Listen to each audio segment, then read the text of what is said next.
देश की अर्थव्यवस्था में आई सुस्ती के लिए विपक्ष हमेशा मोदी सरकार की नीतियों को जिम्मेदार बताता आया है। कांग्रेस तो हालात में सुधार के कई सुझाव भी सरकार को दे चुकी है, लेकिन सरकार शायद विपक्ष के सुझावों से नहीं बल्कि सिर्फ सरकारी कंपनियों की हिस्सेदारी बेचकर लाभ कमाने में दिलचस्पी रखती है।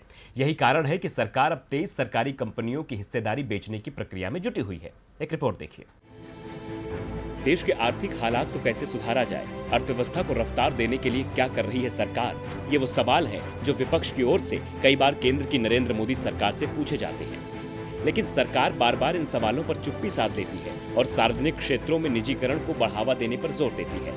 हाल ही में भारतीय रेलवे भी निजीकरण की ओर बढ़ता नजर आ रहा है। इसके अलावा कई और सरकारी कंपनियां हैं जिसकी जानकारी खुद केंद्रीय वित्त मंत्री निर्मला सीतारमण ने दी है। वित्त मंत्री ने कहा है कि सरकार उन 23 कंपनियों में हिस्सेदारी की प्रक्रिया पूरी करने पर काम कर रही है जिनके विनिवेश को कैबिनेट से मंजूरी मिल चुकी है। सीतारमण ने कहा कि सरकार का इरादा कम से कम उन कंपनियों के लिए बिल्कुल साफ है जिसे मंत्रिमंडल से मंजूरी मिल चुकी है, उनका विनिवेश होगा। वित्त मंत्री सीतारमण ने कहा कि पहले ही 22 से 23 पीएसयू में विनिवेश के लिए कैबिनेट से मंजूरी मिल चुकी है। ऐसे में सरकार की मंशा है कि कम से कम इन कंपनियों में विनिवेश किया जाए। आपको बता दें कि इस वित्त वर्ष 2020 से 21 के लिए मोदी सरकार ने 2,10,000 करोड़ रुपए का विनिवेश लक्ष्य रखा है। इसमें से 1,20,000 करोड़ रुपए पीएसयू के विनिवेश से आएंगे और 90,000 करोड़ रुपए वित्तीय संस्थानों में हिस्सेदारी बेचकर जुटाए जाएंगे। वित्त मंत्री का कहना है कि कंपनियों में सरकार की हिस्सेदारी को सही कीमत मिलने पर बेचा जाएगा।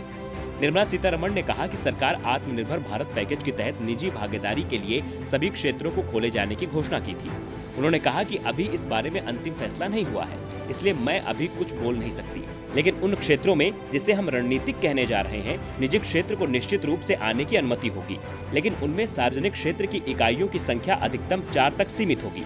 सरकारी कंपनियों में हिस्सेदारी बेचने पर सवाल उठने लाजमी है कि क्या केंद्र अर्थव्यवस्था को सरकारी कंपनियों में विनिवेश को बढ़ावा देकर ही देना चाहती है? क्या सरकार के पास कोई और रणनीति नहीं है? टीवी लाइव के लिए।